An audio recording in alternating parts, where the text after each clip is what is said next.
안녕하세요. 지난 시간에서 직업정보론 계속 들어가도록 하겠습니다. 자, 2장 직업 및 산업분리의 활용 세 번째 시간입니다.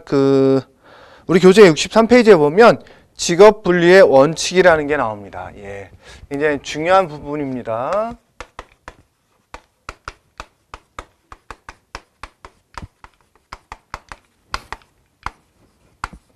예, 시험 문제에 굉장히 많이 나오는 파트 중에 하나가 직업분리의 원칙입니다. 직업분리의 원칙은 일반적인 원칙이 있고요. 그 다음에 포괄적 업무에 대한 직업분리 원칙이 있고요.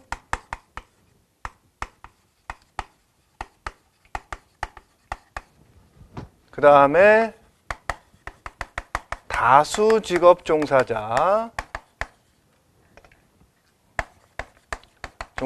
대한 직업분리 원칙이 있고, 그 다음에 기타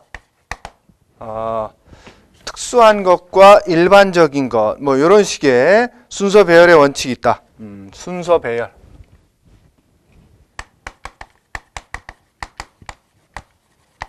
자, 첫 번째 일반적인 원칙부터 보도록 하겠습니다. 일반적인 원칙이라는 것은 두 가지가 있어요. 배타성의 원칙과 그 다음에 포괄성의 원칙이라는 게 있다.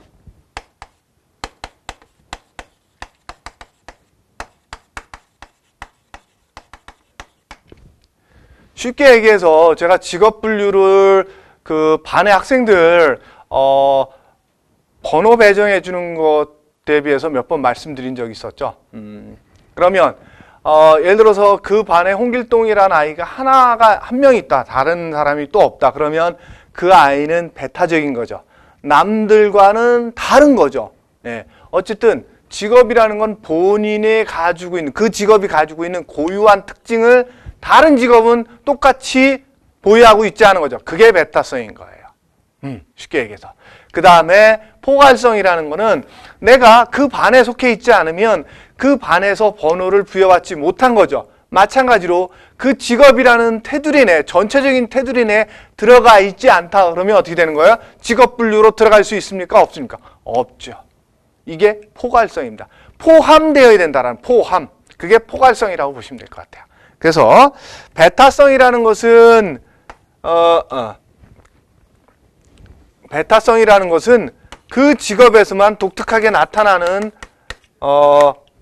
특징, 특성 뭐 이런 것들을 얘기한다면, 포괄성이라는 것은 그 직업 분류 전체 원칙에 포함되어야 된다는 거. 포함.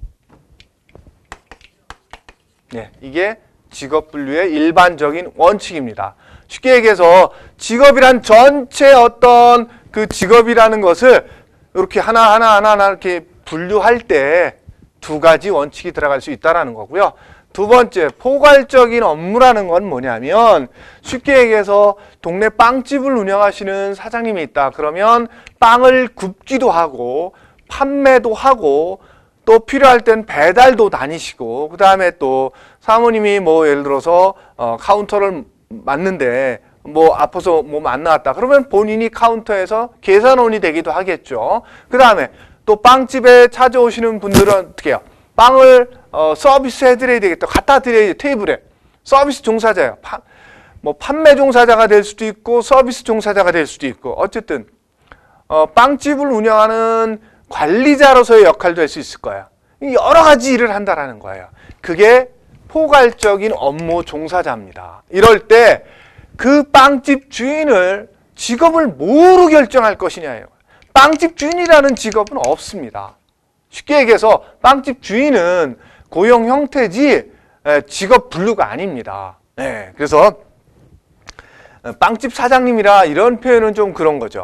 어쨌든 그래서 포괄적인 업무를 종사할 때는 어떻게 구분해야 할 거냐 이거죠. 우리 교재에서는 뭐 소규모 사업체에서도 음식 조리와 제공이 하나의 단일 직무로 되어 있을 경우에는 조리도 하고 판매도 하고 서비스하고 이럴 경우라는 거죠. 어쨌든 제가 지금 예시를 들어드렸던 빵집 사장님이라는 것에서 본다면 첫 번째는 주된 직무라는 거죠. 주된 직무. 예를 들어서 빵을 만드는 일, 그 다음에 판매하는 일, 그 다음에 서비스하는 일, 그 다음에 관리자의 뭐, 그 다음에 배달 종사자, 뭐 이런 식의 여러 가지가 있다면 이 빵집을 운영하시는 분의 주된 직무는 빵을 만드는 거다. 그러면 제빵사라는 거죠. 아니다. 나는 빵은 내가 만들지 않고 판매하는 데 주력을 한다. 나는. 그럼 뭐야? 판매 종사자가 주된 직무가 된다라는 거죠. 그래서 그 주된 직무에 따라서 그 사람의 직업을 결정한다라는 거예요. 아시겠죠? 근데 주된 직무도 예를 들어서 똑같다. 제빵사가 아니고 이 사람이 뭐 판매하는데 나는 30%의 직무를 쓰고 그 다음에 서비스하는데 30%, 나머지 뭐 빵 만드는데 보조하는데 뭐 10% 뭐 10% 이런 식으로 해서 100%가 채워진다 그러면 요거 똑같잖아요. 그럼 주된 직무 갖고 분류가 안 될 때 두 번째는 뭘 갖고 하느냐? 두 번째는 최상급 직능 수준이에요. 쉽게 얘기해서 주된 직무가 똑같다. 2개 이상이다. 그러면 그 두 개 이상의 주된 직무를 갖고 어떤 직무가 직능 수준이 높으냐에 따라서 결정하겠다라는 직능 수준이 높은 걸로. 근데 요것만 갖고 온다면 판매와 서비스는 똑같습니다. 판매 종사자나 서비스 종사자나 뭐예요? 우리가 3에서 8에 속하는 대분류는 뭐예요? 직능 수준? 예, 이 수준 갖고 다 가능했던 거죠. 그래서 요거 갖고는 분리가 안 되고요. 예를 들어서 요거 10이었고 요게 30이었다. 이렇게 된다면 똑같은 게 2개였다. 요거로서 똑같은 게 2개였다면 어떻게 돼요? 예, 관리자라는 직무가 직능 수준 1번 관리자라는 게 직능 수준이 뭐였어요? 4 수준이죠. 그래서 요것이 그 사람의 직업이다. 관리자다. 요렇게 할 수 있다라는 거예요. 아시겠죠? 근데 요거 갖고도 지금 요 경우처럼 좀 전에 했던 경우처럼 똑같다. 그러면 이제 3번째까지 간다라는 거예요. 그때는 생산 업무 우선. 예를 들어서 요거로 봅시다. 요거로. 빵 만드는 일과 판매하는 일이 똑같이 직무가 30%의 중요도를 가지고 있었다. 그러면 빵을 만드는 것이 생산에 속할 수 있기 때문에 이 사람은 제빵사다. 이렇게 판단할 수 있다는 거예요. 그래서 사실은 일반적인 경우에는 첫 번째 것 가지고 직업이 분류가 됩니다. 근데 첫 번째 기준을 갖고 분류가 안 됐을 때는 어떻게 한다? 두 번째로 넘어가고, 두 번째 직업 분류 기준 가지고도 안 됐을 때는 어떻게 한다? 세 번째로 넘어간다라는 거예요. 아시겠죠? 예. 그래서 포괄적인 업무 종사자는 쉽게 얘기해서 소규모 사업장에서 여러 직무를 동시에 수행할 때 수행하는 경우에 해당하는 거예요. 그 다음에 다음 분류 원칙 다수직업 종사자. 이 얘기는 무슨 얘기냐면 말 그대로 직업이 많다라는 거예요. 투잡, 쓰리잡 하는 사람이라는 얘기예요. 예를 들어서 낮에는 직장 생활을 하고 밤에는 뭐 돈이 더 필요해서 대리운전을 한다. 뭐 너무 늦게까지는 하지 않고 뭐 새벽 1시까지만 한다.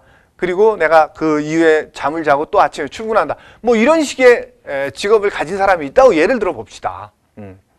근데 이제 두 가지니까 어쨌든 그게 이제 다수직업 종사자잖아요. 근데 예를 들기에는 좀 그게 직업이 좀 더 많아야 돼요. 이건 세 번째까지 분류가 있으니까. 그러면 예를 들어서 의사라는 직업을 봅시다. 의사이면서 대학 교수이면서 또 이 사람이 그림도 잘 그려서 화가 업무도 하고 있다. 화가로서의 활동도 하고 있다는 거죠. 이렇게 몇 가지 직업을 다 돈을 버는 거예요. 의사 당연히 돈을 벌 수 있고 교수 당연히 벌고 화가도 그림을 그림으로 해서 돈이 들어온다. 그럼 이것도 직업으로 활동을 하고 있다라는 거죠. 근데 뭐 예를 들어서 의사는 월, 수, 금, 그다음에 교수는 화, 목에만 강의를 하고 그다음에 토, 일요일에는 그림을 그려서 화가 활동을 한다. 이럴 수도 있지 않습니까? 그죠? 예. 이럴 경우 다수직업 종사자는 어떤 식으로 직업을 분류하냐 이거죠. 그래서 우리 교재 64페이지로 넘어가면 다수직업 종사자의 분류 원칙 나오죠. 첫 번째가 취업 시간입니다. 본인의 취업하는 시간이 가장 많은 직업 활동, 직업을 가진 것을 그 사람의 직업으로 분류하겠다라는 거예요. 그래서 이런 경우라면 어떻게 되는 거예요? 월, 수, 금 하루에 8시간씩 똑같이 일했을 때 그 기준으로 본다면 이 사람의 직업은 의사라는 거죠. 아시겠죠? 근데 예를 들어서 이 사람이 난 금요일 날은 쉰다. 금요일은 쉬고 월수는 의사, 화목은 뭐 교수, 토일은 화가 이런 식으로 했다. 그러면 이 사람이 지금 똑같은 그 시간으로만 일을 했다라면 구분할 수 있나요? 첫 번째 기준 갖고 안 되죠. 그랬을 때 두 번째 기준은 뭐냐 이거죠. 두 번째는 수입 우선이라는 거예요.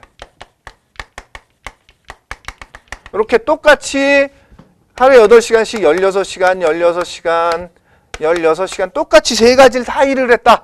그럼 어떻게 하냐? 수입이 가장 많은 거예요. 예를 들어서 의사로서의 수입은 한 달에 뭐 400이고 교수로서는 200이고 화가로서는 200이었다. 그럼 어떻게 되는 거예요, 이 사람? 이 사람의 직업은 뭐다? 의사라는 거죠. 아시겠죠? 근데 수입도 예를 들어서 수입도 똑같다. 의사나 교수나 똑같다. 그럼 이제 세 번째 기준까지 가야 된다라는 거. 세 번째 기준은 뭐예요? 조사 시점 최근의 직업이라는 거예요.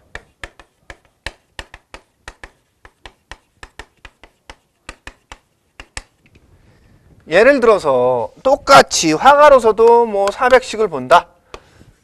금액이 수입이 다 똑같다라는 거죠. 근데 이거는 예를 들어서 20년 전에 의사라는 면을 따기 시작해서 일을 시작했고 교수라는 거는 10년 전부터 대학에서 불러줘서 내가 교수 활동을 하고 있고 근데 화가라는 건 내가 최근 5년 정도부터 시작을 했다. 근데도 내가 그림에 소질이 있어서 똑같이 400을 벌고 있다라는 거죠. 그럼 어떻게 하냐? 이 사람 직업은 뭐다?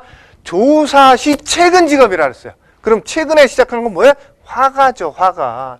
이 사람의 직업은 화가라는 거예요. 아시겠죠? 이렇게 다수 직업 종사자는 동시에 하나, 둘 이상의 직업을 수행했을 때 그 사람의 직업을 어떻게 분류할 것이냐에 대한 기준을 잡는 게 다수 직업 종사자에 대한 분류 원칙이라는 거죠. 아시겠죠? 예.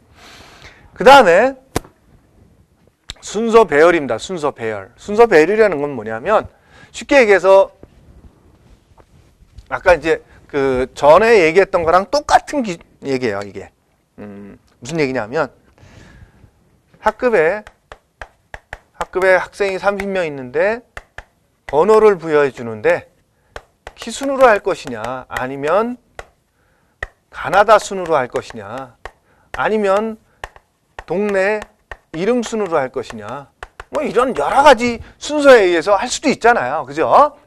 그래서 이거를 번호를 부여하는데 1번이 어쨌든 1번 누구 홍길동 뭐 2번 뭐 이계동 뭐 이런 식으로 줘야 되는데 이 순서를 어떤 식으로 누구에게 먼저 줄 거냐 이것을 결정하는 원칙이라는 거예요. 아시겠죠? 그래서 순서 배열이라는 건 그런 거예요. 직업 분류할 때. 그랬을 때 첫 번째는 특수한 것과 첫 번째는 참 한국 표준 직업 분류라는 거죠. 표준 산업 분류.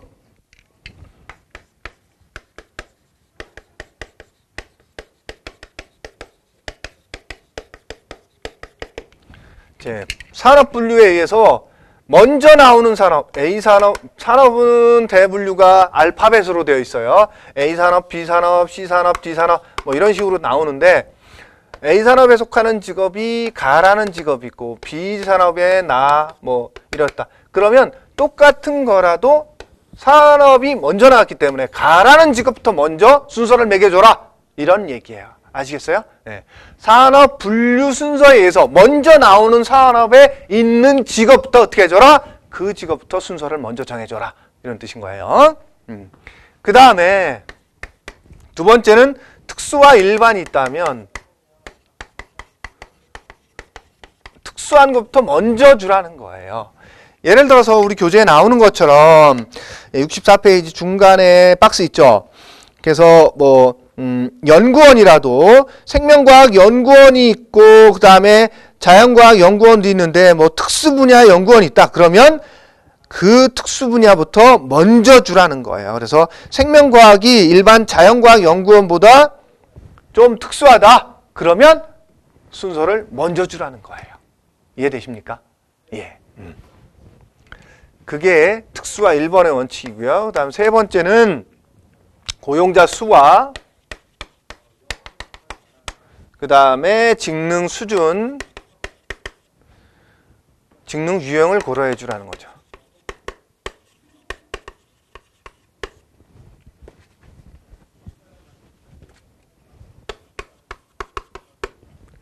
쉽게 얘기해서 똑같은 직업이 여러 가지가 있다면 고용자 수가 많은, 고용자 수가 좀 더 많은 직업부터 직업 순서를 먼저 주라는 거고요. 그 다음에 두 번째는 직능 수준이라든가 혹은 유형을 여러 가지로 종합적으로 감안해서 순서를 정해줘라. 이런 뜻인 거예요. 그래서 이거는 뭐 크게 신경 쓸 필요는 없는데 어쨌든 이러한 분야가 뭐다?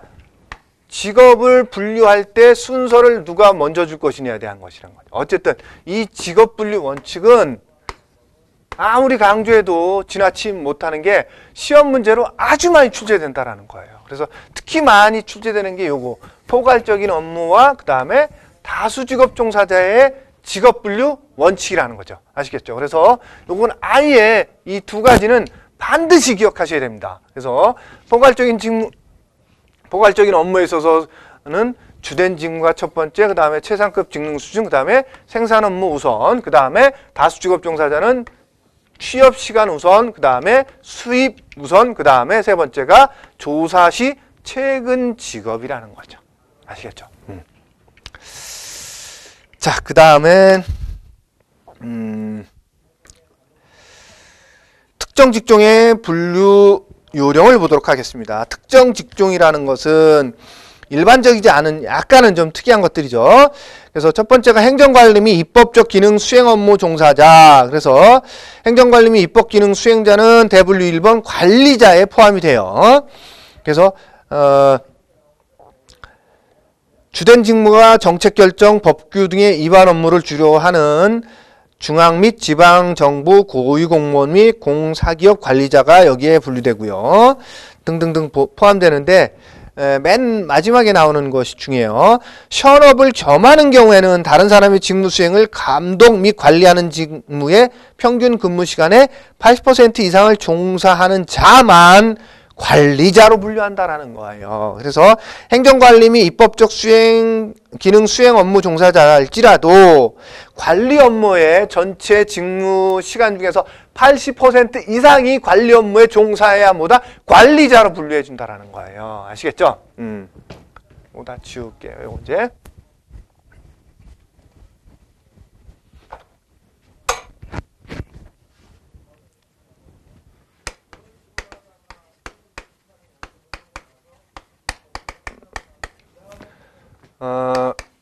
관리 업무가 80% 이상이어야 돼 뭐다? 관리자로 분류해 주겠다. 이런 내용이고, 두 번째는 자영업주 및 고용주의 직종. 자영업주 및 고용주는 수행되는 일의 형태에 따른 구분이 아니라 고용 상태에 따라 구분된 개념이라는 거죠. 그래서 제가 빵집 주인 했을 때는 빵집 주인이라는 개념은 고용 형태지, 예, 직업 분류로 볼 수 없다 그랬죠.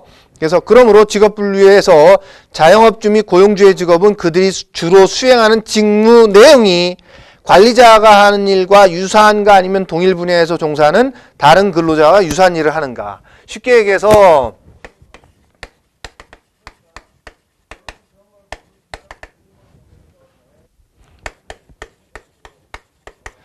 주로 하는 일이 관리자 일을 하느냐, 그래서 직원들 관리하는 일에 주로 하느냐, 그럼 관리자에 속하지만 그렇지 않고 빵집 주인처럼 빵 만드는 일을 주로 한다.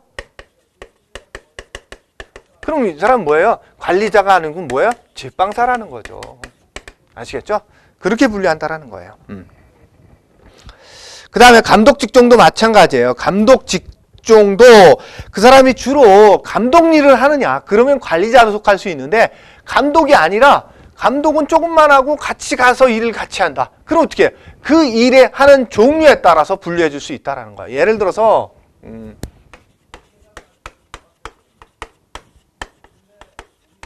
이것처럼, 예를 들어서 뭐 감독인데 뭐랄까 페인트 칠을 하는 일을 한다. 근데 페인트 칠을 하는 일을 하면서 아침에 그냥 조회만 본인이 감독으로서 하고 나머지는 같이 가서 내가 페인트 칠을 하고 있어요. 그럼 뭐다? 이 사람 지금은 페인트공이라는 거예요. 아시겠죠? 직업 분류할 때는.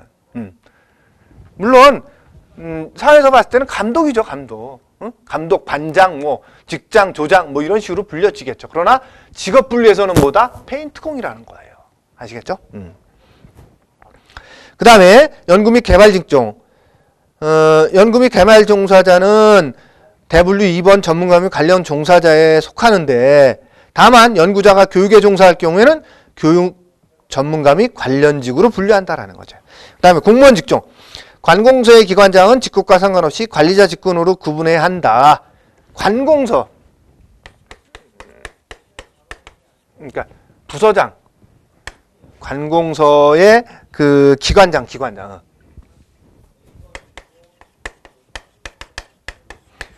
기관장은 규모에 상관없이 관리자가 되는데, 아무리 높더라도 기관장이 아닌 상급자면 관리자가 아니라는 거예요. 쉽게 얘기해서 파출소장은 관리자인데, 파출소장보다 더 높을 수 있는 뭐 경찰서에 무슨 국장이다, 이런 사람들은 관리자가 아니라는 거예요. 왜? 그 사람들은 기관장이 아니에요. 경찰서장은 또 기관장이에요. 그럼 그 사람은 관리자예요. 그렇게 본다라는 거예요. 그 다음에 군인 직종. 군인은 별도로 대분류 A 군인에 분류되고, 이것은 수행된 일의 형태에 따라 분류되어야 한다는 일반 원칙보다는 자료 수집상의 현실성에 따라 분류한 것이다. 그래서 군인은 그냥 군인이에요. 그 다음에 분류 책임 및 분류 번호.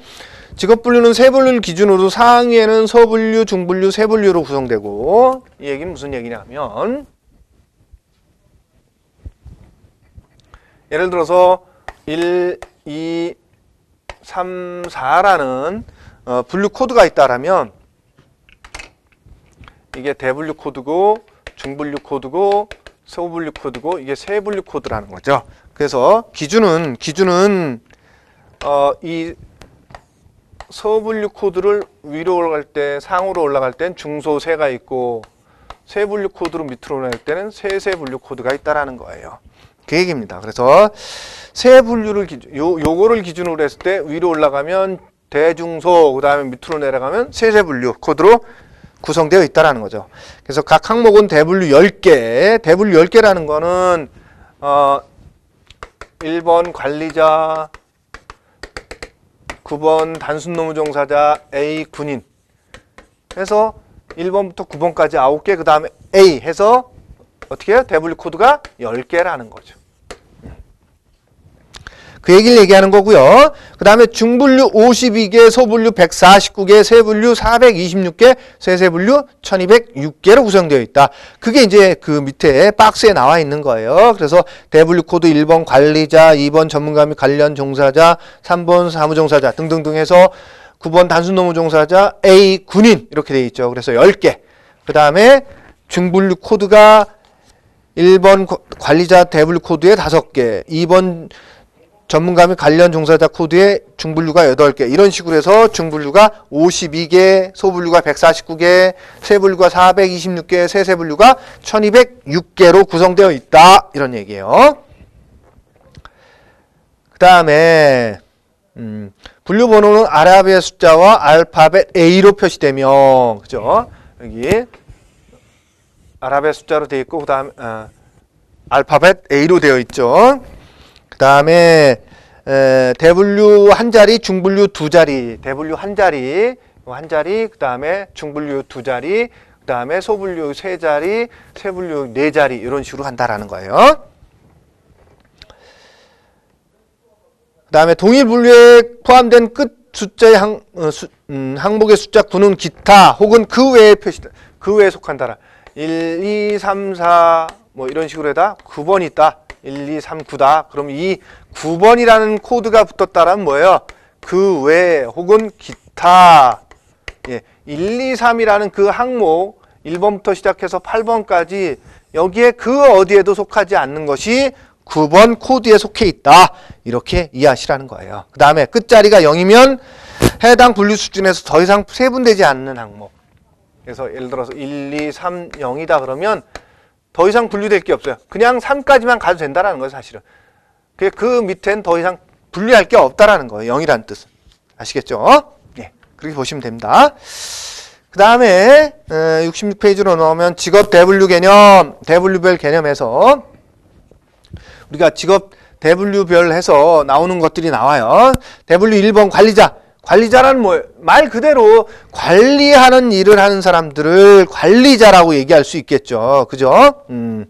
그래서 의회 의원처럼 공동체를 대리하여 법률이나 규칙을 제정하고 정부를 대표 대리하여 정부 및 공공이나 이익단체의 정책 결정하고 이를 지휘 조정한다. 예, 정책을 결정하고 이를 지휘 조정하는 역할을 하는 사람들이 관리자다. 그 다음에 직무 시간의 80% 이상을 다른 사람들을 관리 감독하는 업무에 써야 관리자로서 할 수 있다라는 거, 직업 분류에. 그 다음에 직능 수준은 3수준과 4수준이 필요하다. 예.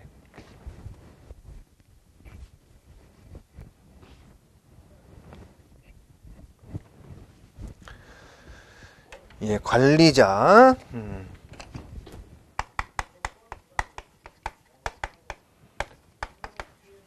지휘, 명령, 그 다음에 조정, 뭐 이런 일을 한다라는 거고요. 그 다음에 직능 수준은 3과 4 직능 수준이 필요하다라는 거죠. 그 다음에 대분류 2번 전문가 및 관련 종사자.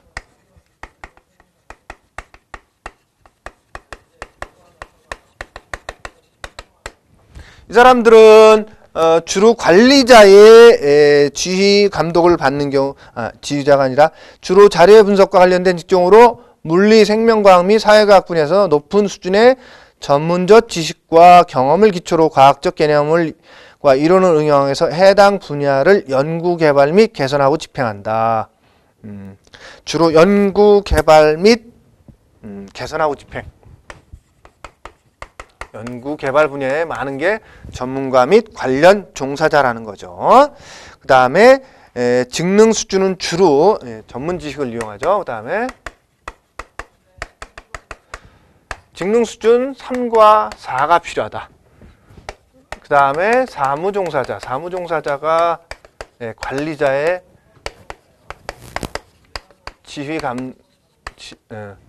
지휘를 받습니다. 관리자의 지휘에 의해서 주로 활동하는 사람들이 뭐다? 사무종사자다. 그래서 관리자, 전문가 및 관련 종사자를 보조해서, 보조라는 표현이 맞겠네요. 관리자, 그 다음에 2번 전문가 및 관련 종사자 보조해준다. 그 다음에 직능 수준은 2직능 수준이 필요해요. 그 다음에 4. 서비스 종사자도 마찬가지입니다. 공공안전이나 신변보호, 의료보조, 임의용, 혼례 및 장례 이런 주로 서비스 분야인데 2직능 수준이 필요하죠. 예.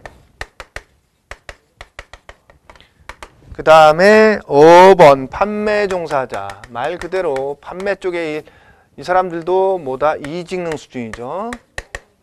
6번 농림업.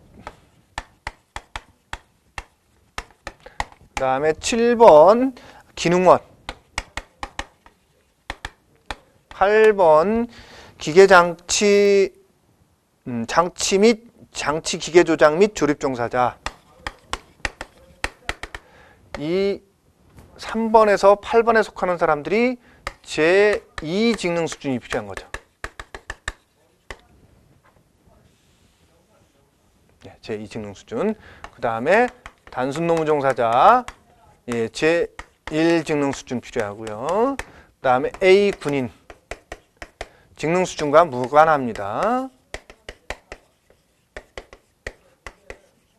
예. 이렇게 각 그 대분류별 하는 일은 뭐 대략적으로 여러분들이 보시면 될 것 같고요. 직능 수준과 어떻게 연계가 되어 있느냐, 요거를 좀 보시면 좋을 것 같습니다. 그 다음에 한국고용직업분류를 보도록 할게요. 68페이지입니다.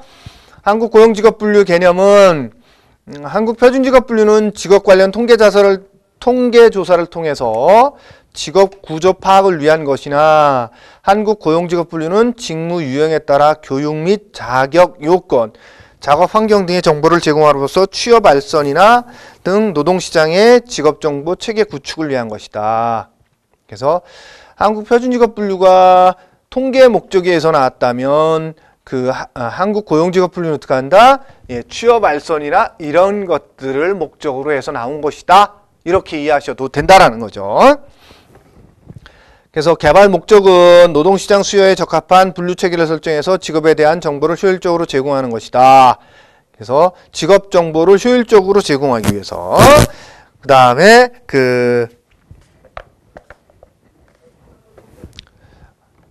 분류 기준은 직능 유형에 따라서 분류됐다. 직능 유형. 직능 유형은 뭐라 그랬어요? 직업의 종류를 이렇게 분류해 놓은 거라 그랬죠.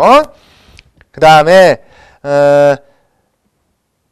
유사한 형태의 직무를 하나의 대분류에 배연한 표준직업 분류의 특수분류 형태로 띄워주면 될 것 같고, 그 다음에 대분류보다는 중분류가 중심이다. 그래서 우리 교재 69페이지를 한번 볼게요. 69페이지에 보면 박스가 나오죠. 70페이지까지 나오는데 한국고용직업분류의 대중분류 구조라 해서 대분류는 1번이 관리직, 2번이 경영재무직 이런 식으로 나오는데 이 대분류 코드는 쓰지 않습니다. 거의. 그래서 중분류 코드 01번 관리직부터 해서 24번 군인까지 이렇게 중분류 중심으로 분류되어 있는 게 뭐다? 한국고용직업분류다. 그 다음에 분류 체계는 네 자리로 되어 있고요. 네 자리로 되어 있는데 뭐 1, 2, 3, 4다. 그러면 앞에 두 개가 중분류 코드고요. 그 다음이 소분류 코드, 그 다음이 세분류 코드입니다. 예. 이 앞에 있는 대분류 코드는 쓴다 안 쓴다? 안 쓴다. 예. 그래서 네 자리 숫자로 되어 있다면 앞전에 두 개는 중분류 코드, 뒷전에 하나는 서분류 코드, 그 뒤에 하나는 세분류 코드다. 이렇게 이해하시면 될 것 같습니다.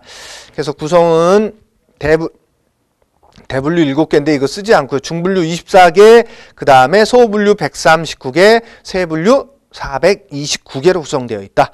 이렇게 이해하시면 될 것 같습니다. 그 다음에 직능 유형 중심으로 되어 있다. 직능 유형 중심. 그래서 나머지 내용들은 좀 읽어보도록 하시고요. 제가 한국고용직업분류와 한국표준직업분류를 좀 비교를 해볼게요.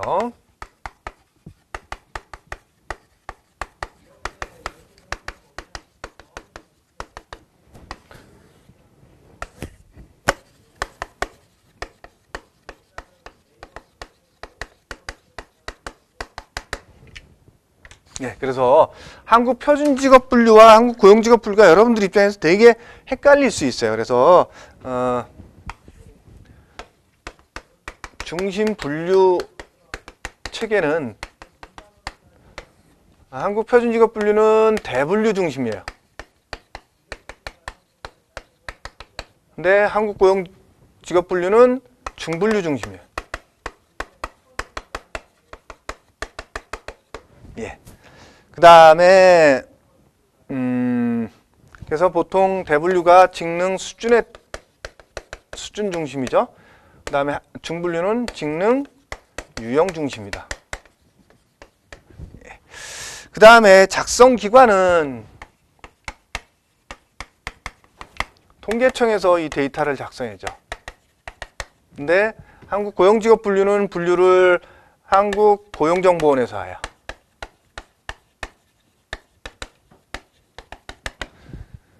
그 다음에 목적은 통계적인 목적이 제일 큰 게 한국표준직업분류라면 한국고용직업분류는 취업 알선, 그래서 노동시장에서 직접적으로 활용되는 게 가장 큰 목적이겠죠. 그 다음에 주로 사용되는 것은 국가기관에서 통계를 내기 위해서 사용되어지고, 그 다음에 한국고용직업분류는 직업사전에서도 쓰이고요. 그 다음에 고용센터 같은 실제적인 알선기관에서 주로 사용되어진다. 그 다음에 공통점도 있어요.